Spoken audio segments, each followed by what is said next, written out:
ക്ഷേത്ര ദർശനം നടത്താത്ത ഹൈന്ദവ വിശ്വാസികൾ ഉണ്ടാവില്ല. അനുകൂല ഊർജം നിറഞ്ഞതും ഭക്തിസാന്ദ്രവുമായ ഇടമാണ് ആരാധനാലയങ്ങൾ. പ്രപഞ്ചത്തിന്റെ പ്രതീകമാണ് ഓരോ മനുഷ്യ ശരീരവും. ആ മനുഷ്യ ശരീരത്തിന്റെ പ്രതീകമാണ് ക്ഷേത്രം.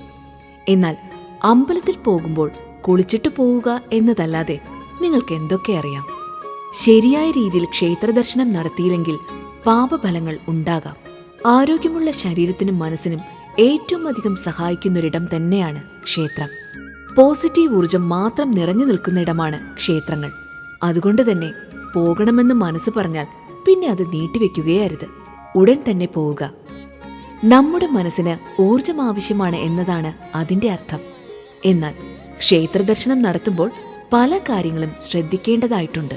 ചൈതന്യം കുടികൊള്ളുന്ന ഇടങ്ങളിൽ പോകുമ്പോൾ അതിൻ്റെതായ രീതിയിൽ തന്നെ പോകണമെന്നാണ് ശാസ്ത്രം.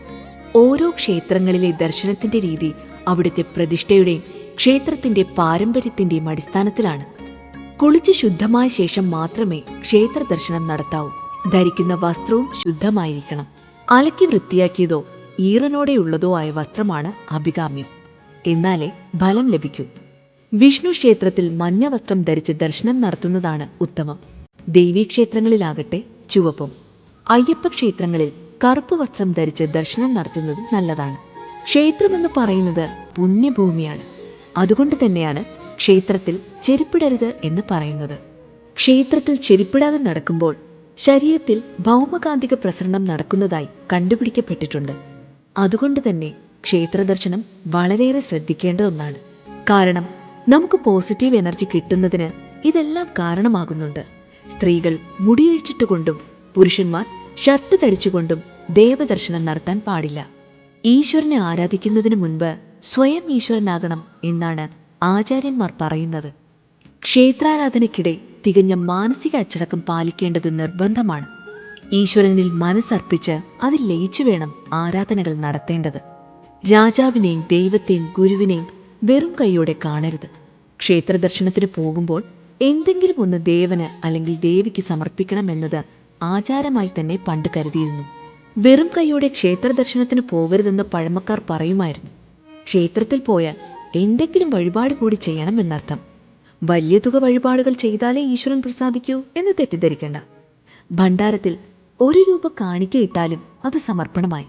1 രൂപ പോലും കയ്യിലില്ലെങ്കിലും പേടിക്കേണ്ട. ദേവന് അല്ലെങ്കിൽ ദേവിക്ക് മുൻപിൽ സമർപ്പിക്കാൻ ഒരു പൂവ് തന്നെ ധാരാളം. ആത്മസമർപ്പണത്തിന്റെ പ്രതീകം കൂടിയാണ് കാണിക്കയിടൽ. കുട്ടികൾക്കും പ്രായമായവർക്കും പെട്ടെന്ന് ചെയ്യാവുന്ന ഒരു വ്യായാമ മുറയാണ് ക്ഷേത്ര പ്രദക്ഷിണം. വലത്തോട്ടാണ് ക്ഷേത്ര പ്രദക്ഷിണം വെക്കേണ്ടത്. ഇതോടെ ഈശ്വര ചൈതന്യത്തിലേക്ക് നമ്മൾ കൂടുതലായി അടുക്കും എന്നാണ് പറയുന്നത്. അതുകൊണ്ട് ക്ഷേത്ര പ്രദക്ഷിണ സമയത്ത് നാമം ജപിക്കുന്നതിനും ശ്രദ്ധിക്കണം. പ്രദക്ഷിണ ശേഷം കൊടിമര ചുവട്ടിൽ പുരുഷന്മാർ സാഷ്ടാംഗ നമസ്കാരവും സ്ത്രീകൾ പഞ്ചാംഗ നമസ്കാരവും ചെയ്യണം. സ്ത്രീകൾക്ക് ശയന പ്രദക്ഷിണം പാടില്ല. ഒറ്റയടി പ്രദക്ഷിണമാണ് അഭികാമ്യം. രാവിലെ പ്രദക്ഷിണം വെച്ചാൽ രോഗശമനവും, ഉച്ചയ്ക്ക് അഭീഷ്ടസിദ്ധിയും, സന്ധ്യയ്ക്ക് പാപപരിഹാരവും, രാത്രി മോക്ഷവുമാണ് ഫലം. ശിവക്ഷേത്ര ദർശനം നടത്തൽ വളരെയധികം ശ്രദ്ധിക്കേണ്ട ഒരു കാര്യമാണ്. നമ്മൾ കേട്ടിട്ടുണ്ട് ശിവന് പൂർണ്ണ പ്രദക്ഷിണം നടത്തരുതെന്ന്.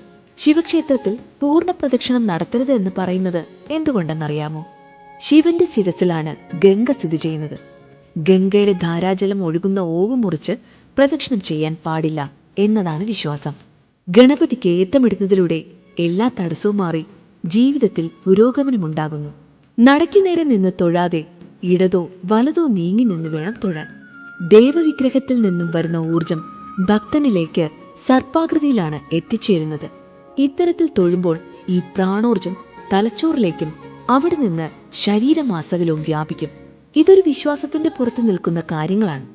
പൂജാരിയെ തൊടരുത് എന്ന് പറയുന്നതിന് പിന്നിലെ പ്രധാന കാരണം മന്ത്രത്തെ ഉപാസിച്ച് കഴിയുന്ന പൂജാരിയെ അറിയാതെയെങ്കിലും സ്പർശിച്ചാൽ അദ്ദേഹത്തിന്റെ മന്ത്രസിദ്ധി നഷ്ടപ്പെടുമെന്നാണ് വിശ്വാസം. ക്ഷേത്ര ദർശനത്തിൽ മുഖ്യ ഭാഗമാണ് ബലിക്കല്ലുകൾ. അറിയാതെയെങ്കിലും ഇവയിൽ ചവിട്ടാനുള്ള സാധ്യത വളരെ കൂടുതലാണ്. എന്നാൽ ചവിട്ടിയെങ്കിലും പിന്നീട് അത് തൊട്ട് തലയിൽ വെക്കാൻ പാടുള്ളതല്ല. 3 തവണ ക്ഷമാപണ മന്ത്രം ജപിക്കുക. ബലിക്കല്ലിൽ നിന്നും അടുത്ത ബലിക്കല്ലിലേക്ക് എപ്പോഴും ശക്തി പ്രവഹിച്ചുകൊണ്ടേയിരിക്കും. അതുകൊണ്ട് തന്നെ ഒരിക്കലും ബലിക്കല്ല് മുറിച്ചു കിടക്കാൻ പാടുള്ളതല്ല. പുല, വാലായ്മ, ആർത്തവം തുടങ്ങിയ സമയങ്ങളിൽ ക്ഷേത്ര ദർശനം പാടില്ല. പുലയിൽ 16 ദിവസവും വാലായ്മയിൽ 11 ദിവസവും ആർത്തവം കഴിഞ്ഞു 7 ദിവസത്തിനും ശേഷം മാത്രമേ ക്ഷേത്ര ദർശനം നടത്താവൂ.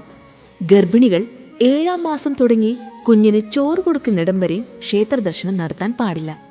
ക്ഷേത്രത്തിനുള്ളിൽ വെച്ച് ഉച്ചത്തിലുള്ള സംസാരം, ചിരി, പരിചയം പുതുക്കൽ, പരദൂഷണം എന്നിവ ഒഴിവാക്കി കഴിവതും നാമജപം മാത്രമായിരിക്കണം ചെയ്യേണ്ടത്. മത്സ്യമാംസാദികൾ, ലഹരി വസ്തുക്കൾ എന്നിവയുടെ ഉപയോഗശേഷവും പ്രവേശനം പാടില്ല. ശ്രീകോവിലിൽ നിന്ന് പുറത്തേക്കുള്ള ഓവിൽ തൊടുകയോ ഓവിലൂടെ ഒഴുകുന്ന തീർത്ഥം കോരിക്കുടിക്കുകയോ അരുത്. ക്ഷേത്രത്തിൽ നിന്ന് ലഭിക്കുന്ന ചന്ദനവും മറ്റു പ്രസാദങ്ങളും അവിടെ തന്നെ ഉപേക്ഷിക്കുകയും അരുത്. തൊഴുതു പുറത്തിറങ്ങിയ ശേഷം വേണം ചന്ദനം തൊടുന്നതും മറ്റു പ്രസാദങ്ങൾ സേവിക്കുന്നതും. വീഡിയോ ഇഷ്ടപ്പെട്ടെങ്കിൽ സബ്സ്ക്രൈബ് ചെയ്ത് കൂടെ കൂടിക്കോളൂ. നമുക്ക് ഒരുമിച്ച് ലൈക്ക് അടിച്ച് യാത്ര പോകാം. കൂടെ ബെൽ ഐക്കൺ കൂടി ഒന്ന് എനേബിൾ ചെയ്തേക്കണേ.